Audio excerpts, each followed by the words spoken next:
Okay. I think we're live. We're live. Oh, we're live. Okay, guys, this Woo! is our Soul Camp version of comedians in cars getting coffee, aka healers in cars getting coffee. Woo, woo. And we're driving around Park Slope, Brooklyn, with the amazing Natalie Berthold, who is our resident family constellation therapist at Soul Camp. You say that like there's a bunch everywhere. Like She's our resident constellation lady. Because there's so many out there, but she's our resident one. So Miss Natalie, you guys know, just got married. Woo! So, Nat, tell us now as a married woman. Oh God. I'm just kidding. Well, we just wanted for you to tell us about your experience at Soul Camp. Like, what's the difference between Soul Camp and any other retreat? Oh gosh, yeah. Well, what's so cool is I, am not on the caliber of Ali and Michelle, but I led a retreat that you guys came to one time. Yeah, and it was cool. That was actually the moment that Soul Camp actually began. We were on a Cape Cod escape with Natalie, healing our ancestors, with bunk beds and the whole nine. And our old camp director from when we were kids reached out to us in that weekend saying, hey, you guys are always on these different retreats. You can bring a small yoga retreat to Camp Tawanda. It was when we were on Natalie's retreat. That's so fun. It was kind of funny. You guys were like, let's do this, but on a huge scale. Totally. Yeah. So dramatic. Like, that was the Michelle part of this. Yeah. It's gonna be nuts! Okay, so Natalie. So yeah, what do you think? What do you love? The energy is palpable in Soul Camp. From a family constellation perspective, a lot of constellation work is. Oh wait, there's Karma. Is she moving? Okay. Hey, don't mind us. Just recording while we're driving. We need like a Mentos. We need Mentos to hold up. Like, hey, sorry, we're screwing up, but we got Mentos. It's okay. Anyway, from a family constellation perspective, a big part of it is just to do things, always try to do things better and different, and that it's okay to do that. It's okay to keep surpassing. And I love that Soul Camp, we kind of, camp, there's concentration camps. There's camps when you were little where you were bullied, and there's all sorts of, and this is an opportunity, I feel like, to have a camp and to do it differently and to do it better. And I just love that we're all adults now and we go and everyone's so warm and open and friendly to everyone. There aren't these like cliques or these hierarchies. It's very inclusive, which inclusivity is a huge part of constellation work as well. And I just feel like when I go to your camps, it's like a wedding where it's just the whole container is filled with love and everyone's included and everyone belongs and it's sort of so healing on a personal level and a transgeneration level and it's funny. Nothing else like it. Well, first off, Allie, didn't someone say to you once, like, you're creating a whole new camp? Natalie. Oh. Natalie. Well, I met Natalie originally I was one of her clients from doing constellation work, and my ancestors are Holocaust survivors, so we did a lot of work around that. Right. And the first thing Natalie said is, "You're creating a whole new camp," and it just felt so powerful. Like, and both Michelle and I, from our own personal level, we did have that experience, not of being bullied, but of feeling not belonging, not belonging to our peers at camp. So, like, we wanted to create this place where we could really feel our own inner child and everyone else's as just like we all belong. Yeah, and that's our like number one tenet, Nat, which is like, and it comes really from listening to you and being part of your workshops and part of your groups and really understanding the importance of everyone belonging. You talk a lot about like back when we were tribal, right? Back when we were in tribes. Do you want to talk a little bit about that as I get beeped? Yeah, the constellation therapy is very, very tribal because basically, if you don't exist within your tribe, if you sort of deviate from your tribe or do something differently, you're at risk of dying, because then you look different. And so a lot of the patterns that we do follow, and a lot of, this is the downside of the tribal part, a lot of the things we do follow, or a lot of our fears of not surpassing people in our tribe, which is our family and friends, is because we don't want to look too different, because on a soul level, we don't want to die. But obviously that's like not, the whole human nature and biology is so that each generation does it differently and better. That is the goal. And so it's just so cool to be in your soul camp tribe, and everyone's doing their best, and everyone's open and inclusive, and everyone does have a place in soul camp, you know.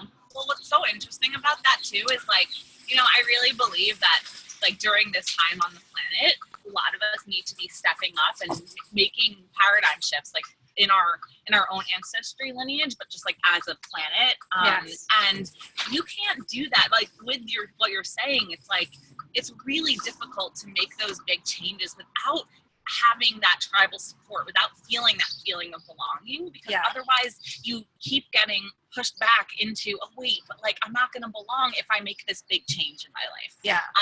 So there's so many of you guys out there that want to make a change in your own lineage pattern, the patterns in your lineage, or also just like on this planet, you know you're a change maker, you know that you want to do something good, and it feels really scary without family by your side.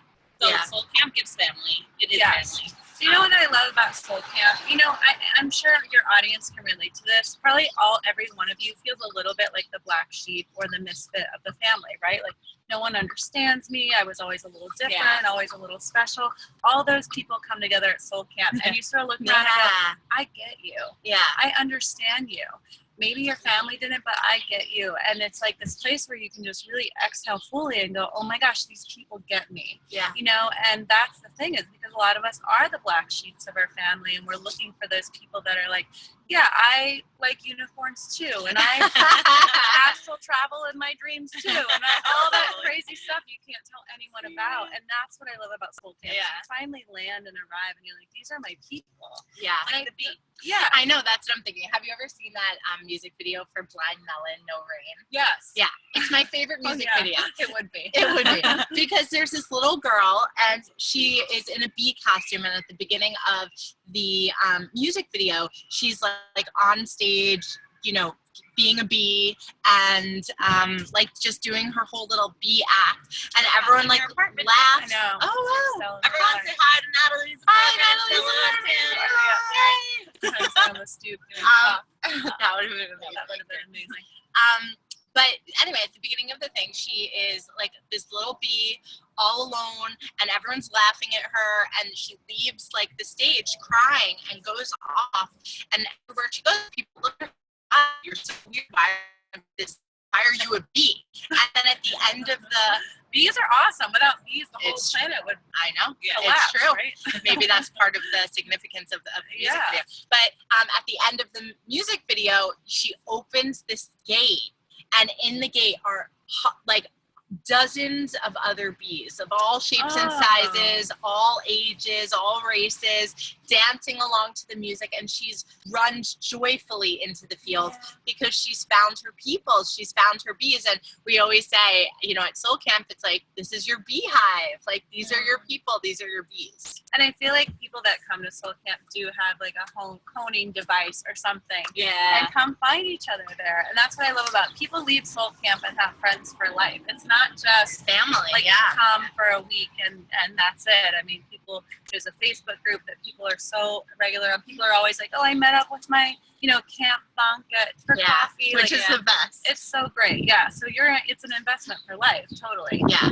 Yeah. It's if you're looking for your tribe. And again, from a family constellation perspective, that it's imperative to live a happy, fulfilled life. Yeah. So do you want to talk a little bit about what you're going to be teaching at Soul Camp, and like what, for anyone, I know most of you guys watching this are Natalie's peeps, but for anyone who is not and who hasn't yet heard of family constellation therapy, which is, Allie and I always say, one of the most profound modalities that's taught at Soul Camp. Here. Oh, that's so dramatic. No, it's true. You know that. Yeah. What do you mean? I wouldn't be here. No, okay. I wouldn't have been able to step into leadership. That's true. Okay. It's true. Thank you. I love you. Natalie has a hard time taking it in. Receive. I'm just the facilitator. All right. What is family constellation? The work. What is family constellation therapy? Who started it again? Bert Hellinger. I wouldn't be here without Bert. Bert Hellinger. Bert. I mean, the coolest backstory about Bert Hellinger is he was a Catholic priest going down to South Africa and trying to convert them to Catholicism. Like, you know how the Catholics tried to convert everyone. This is the way, this is the way. And he realized that these people were amazing and so peaceful, and everything was just so, they didn't need his help. And then he went, oh my gosh, I'm trying to convert you when really you should be converting me and teaching me. So he started studying how so yeah. I knew he's very Catholic German. So like, yes and no, but yes, to be able to see and recognize that actually the way these people live is way better than Catholicism, which is riddled with guilt and shame and good and bad and all those dualities. So he basically studied how these tribes live and created a therapy out of it, created these orders of love. And a lot of it is based called orders of love. Orders of love. Yeah, there's just these certain orders and certain rituals and certain things they do that sort of stop transgenerational pain and trauma. They stop it right when it happens, you know. So even if, God forbid, a tribal member gets murdered from another tribe, right then and there, they do the work and do the forgiveness work and include, you know, the perpetrator's family and everything, so that the next generation doesn't have to suffer. So that's really beautiful. And so basically, in a nutshell, a lot of us are living our lives not just on our own dreams and hopes and wishes, but part of this family consciousness that is so strong inside of us, like things that happen to our family. And what's really cool, because I'm so into science, is now there's so much evidence with epigenetics and stuff, how transgenerational trauma is still in our DNA. And how things that aren't resolved are in our DNA 7 generations later. So it's really like the goal. 7 generations. I know, isn't that bananas? And that's not to overwhelm you. Hopefully it's to empower you of like, oh, there's a reason why I've tried something over and over and over again and it hasn't worked. It's like, maybe it didn't start with me. Maybe I am playing off of some dynamics that are unresolved and aren't even mine. So, anyway, I'm going to be focusing on some of the main issues, like relationships. Like a lot of times if we're single or we sort of have the same patterns where we're dating unavailable people, whether they're, you know, in another state or they're just emotionally shut down or they're married already or, you know, or we can never get a relationship off the ground, or it always has this magic number where it lasts 3 months and then ends, or whatever the case is. Just when people are stuck in patterns, it's usually transgenerational. So we're going to be working with relationships, whether you're in one or not, and just struggling there. We're going to be working with finances, which was one of my favorites. I love working with money because it's such a direct, tangible change. Can I tell you a money? So we were just in Chicago at our day camp, and 2 of our sleepaway campers were there. And one, she did Natalie's, both of them had done Natalie's workshop on money, and they were each other's partner. So one was each other's money. And so one of them wrote to the other one who was putting on a big event, and she was like, I want to work with you. I want to help you. And the other one was like, oh my God, my money wants to work with me. Of course. And it ended up being so fruitful for both of them.